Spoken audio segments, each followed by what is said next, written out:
This Family Life News podcast is made possible by the support of listeners like you.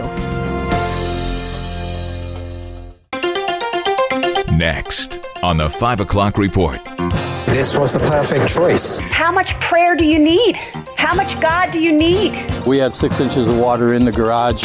I've never seen it that high before. Now, let's go to the newsroom.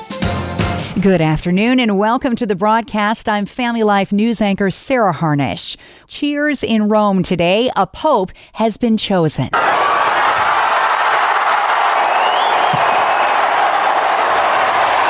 The first ever American pope, a cardinal from Chicago. Robert Francis Prevost is his name. He'll now be known as Leo XIV. The 69-year-old spent his career as a missionary in Peru. Vatican contributor Anthony Figueredo. This was the perfect choice. We have a pope who has lived in South America, knows the United States of America, and has a missionary heart, has a great theological background. Yeah, I think this is the Pope that we need at this time. Fox's John Roberts with Bishop Robert Barron says Leo does not support gay marriage or gay parenting. He lamented, according to the New York Times, that Western news media and popular culture fostered, quote, sympathy for beliefs and practices that are at odds with the gospel. At one point, citing the homosexual lifestyle and alternative families comprised of same-sex partners and their adopted children. So where do you think he'll take the church? Yeah. Well, I think he's a bridge figure. And the very fact that he came out on the balcony with the mozzetta and with the elaborate stole in more of the traditional manner, that was telling because Francis did the opposite. I think that was a gesture anyway in the direction of maybe more traditionally minded Catholics. A changing of the guard. Pope Leo XIV from Chicago, the first American pope now leading the Roman Catholic Church. The U.S. has signed a trade deal with Britain. It's the first deal of Donald Trump's global trade war. So good for both countries, and we'll also receive new market access for American chemicals, machinery, and many other industrial products that weren't allowed. Switzerland is on deck next with negotiations this weekend, and China is in talks. While all that was going on, Ukraine's parliament ratified the minerals deal with the U.S. Donald Trump says he'll speak with President Zelensky soon about a ceasefire with Russia. A promise today from the Trump administration to completely overhaul the nation's air traffic control system. CBS's Christopher Cruz. Transportation Secretary Sean Duffy said many of the systems controllers now use are 50 years old. He said the current system will be completely rebuilt. We're going to have new telecom, new fiber throughout the system. We're going to have brand new radios in our towers. Duffy said he wants the new system to be up and running in 3 to 4 years. Former President Joe Biden says he thinks he would have won against President Trump had he not withdrawn from the race. He appeared on ABC's The View Thursday for one of his first interviews since leaving office. Biden noted Trump, quote, got 7 million fewer votes and added a lot of people didn't show up. To pray or not to pray, a North Carolina county school board is making national headlines today after a board member proposed adding an invocation to their agenda. Fellow board member Pam Escobar was not on board. This board prays before every meeting if you choose to be a part of it. How much prayer do you need? How much God do you need? We say under God, we say it. Why do we need to say more? Escobar said she doesn't feel welcome.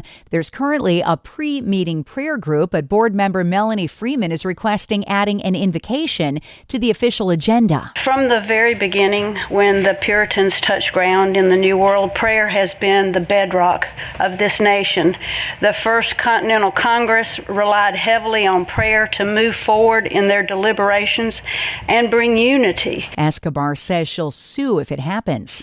The U.S. House of Representatives voted today to officially rename the Gulf of Mexico and make it the Gulf of America. The yeas are 211, the nays are 206.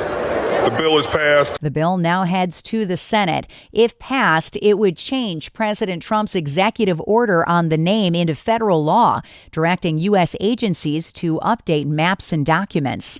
Recapping our top story, Rome has selected its pope. And for the first time in the Catholic Church's 2,000-year history, he's an American. Pope Leo XIV's first words to the crowd. Dio vi ama tutti. God loves everyone. Il male non prevarrà. Evil will not prevail. Tutti nelle mani di We are Dio. all in the hands of God. Still to come on the 5 o'clock report, the recreational marijuana bill that came out of nowhere in Pennsylvania. Columbia arrests protesters, and more rain on the way. With details, here's meteorologist Ken McKinley. As we head through this evening, a couple of showers possible over Pennsylvania, maybe even an isolated thunder shower. Activity winding down later in the evening, but some more rain moving into eastern Pennsylvania after midnight. Farther west in Pennsylvania and over western New York, clouds will break and temperatures in most areas will be rather chilly. For tomorrow, a big difference from west to east. Some fairly significant rain falling over eastern Pennsylvania and in New York to the east of I-81, while over western New York and western Pennsylvania, skies will be partly sunny. Temperatures in the 50s across the area tomorrow. The rain will continue in many areas tomorrow night, but will be winding down by Saturday morning, with a good deal of sunshine developing on Saturday and warmer temperatures as we begin the weekend. Thank you, Ken. Checking the stories making news where you live across New York and Pennsylvania. Recreational marijuana passed the Pennsylvania House by a single vote last night. It now heads to the Senate. PA Family's Dan Bartkowiak says last week a bill didn't exist. Today, it's passed half the legislature. Quick has been an understatement on this issue. Man, they introduced a bill on a Sunday, and basically 4 days later, it passes the House floor. I mean, it's kind of politics at its worst. They should be ashamed of themselves for what they did this week. He says the current version gives too much cash to the state and not enough to marijuana businesses. He says the Senate will likely write its own bill. It's not profitable enough to the industry. The government is going to be the one profiting versus the medical industry. At this pace, it does stand a chance of making it into the Pennsylvania budget this June. PA Family has put together an entire guide with 12 talking points. You can check it out at pafamily.org. 80 pro-Palestinian protesters were arrested on Columbia University's campus last night in the library. Protests aren't new there, but how this one was handled was. Fox's Alexis McAdam. What is new is the university took action, and they took action pretty quickly. When those students pushed their way inside while people were trying to study at the library, the security guard said, hand over your student ID cards or any ID and take off your mask. When they didn't, they said, fine, we're calling in the NYPD. Columbia President Claire Shipman says they had no choice but to request help. These actions not only represented a violation of university policies, but they also posed a serious risk to our students and campus safety. At least 2 campus security guards were injured. More rain on the way for the weary Twin Tiers. Central New York remains under a flood warning as more wet stuff invades our listening area tomorrow.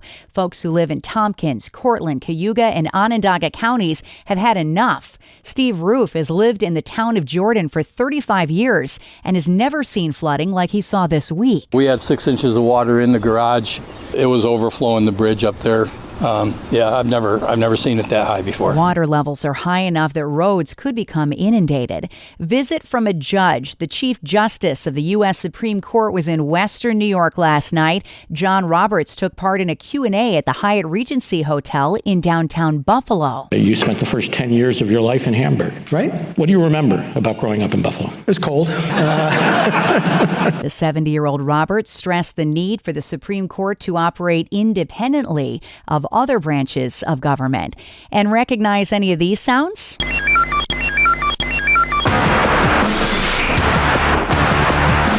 If you do, you know 2 of the 4 new inductees into the World Video Game Hall of Fame in Rochester, New York. Tamagotchi, Quake, Defender, and GoldenEye 007 made the cut this year. Mattel Football and Frogger did not. The Video Game Hall of Fame is part of Rochester's Strong Museum of Play.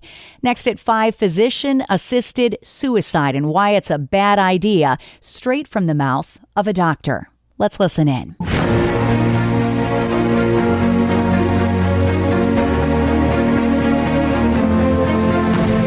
This is Faith Under Fire.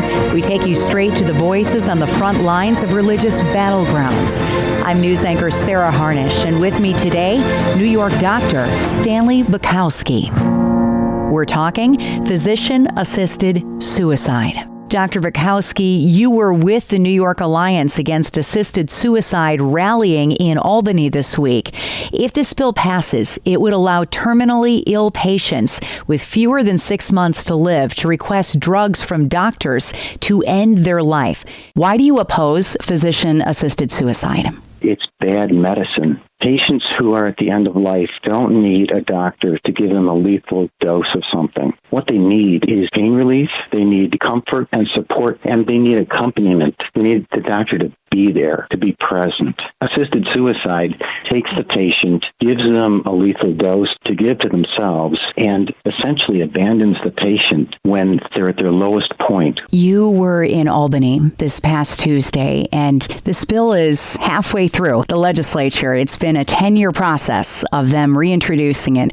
Did you feel like you made a statement? Did you feel like your voice was heard there? Oh, we did make a statement. We had good representation. We were in all the important spaces. There were 5 or 6 of us doctors, and we wore our white coats, and we went and spoke with a number of senators who are going to be voting on this bill, and I think it was a good witness to the beauty of life. Do you see patients who feel like they're a burden to their family who would take an out like this? Not necessarily that they want to end their own life, but they don't want to hurt the people around them. That's a big consideration for a lot of patients. And in fact, the data from Oregon, which legalized assisted suicide in the late 1990s, shows that patients actually taking a death early because they don't want to be a burden anymore to their family is a significant factor. There's no doubt that that's a bad reason for someone to take their own life. I have one testimonial from a doctor who wrote an article against this and included a story of a man who wanted euthanasia, and the doctor refused it, and he told the man to basically use his remaining weeks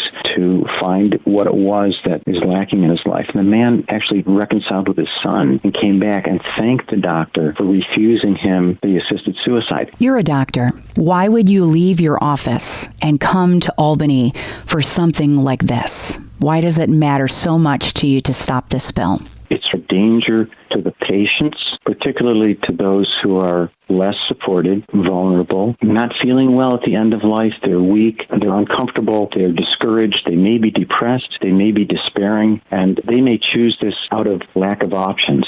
That's wrong. The other reason is that it's bad for the medical profession. Doctors who give this treatment, they have to make a judgment about whose life is worth living and whose is not.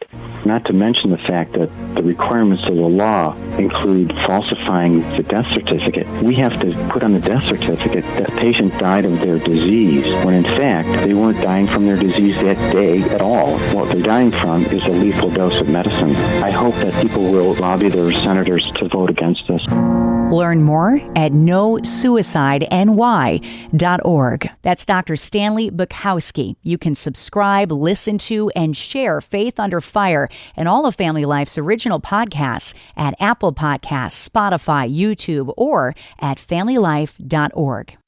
Solomon was a wealthy king, yet he writes in Proverbs 25, a man without self-control is like a city broken into.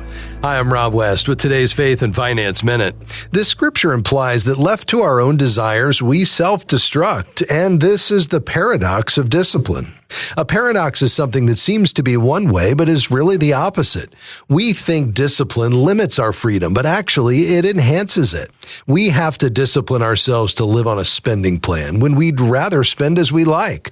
But discipline doesn't really limit those options, it merely delays them. Practicing discipline with spending adds to our financial freedom. So the next time sticking to the budget feels like a burden, remind yourself, it's not holding you back, it's helping you move forward.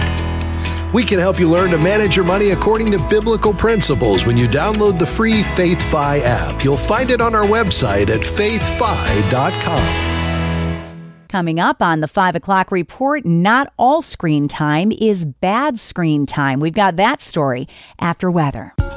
This is meteorologist Ken McKinley with our Family Life forecast. As we head through this evening, a couple of showers possible over Pennsylvania, maybe even an isolated thunder shower. Activity winding down later in the evening, but some more rain moving into eastern Pennsylvania after midnight. On the other hand, farther west in Pennsylvania and over western New York, the clouds will break overnight tonight, and temperatures in most areas will be rather chilly. For tomorrow, a big difference from west to east. Some fairly significant rain falling over eastern Pennsylvania and in New York to the east of I-81, while over western New York and western Pennsylvania, skies will be partly sunny. Temperatures in the 50s across the area tomorrow.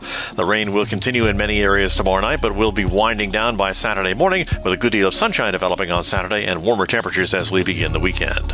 Thank you, Ken. Finally, at 5, screen time or no screen time. A new study shows there may be a benefit for kids and teens if the screen is large and not small. Jonathan Haidt is a professor of social psychology. A pretty good use of screens is to put on a long movie, 90 minutes, going to pay attention to a long movie about characters in a moral universe. So there's issues of good and bad and norms and betrayal, and it's part of their moral training, their moral formation, and they're watching it with another person. Now, that can be you, ideally, but it's okay if it's a sibling or a friend because it's social. Here's what's really, really bad. iPad time by yourself. He says cell phones are a constant dopamine hit that stimulates and stresses the brain, but large screens with others, the brain responds differently. And that's the world that we live in for Thursday, the 8th of May. I'm Sarah Harnish, and this is the 5 o'clock report on Family Life.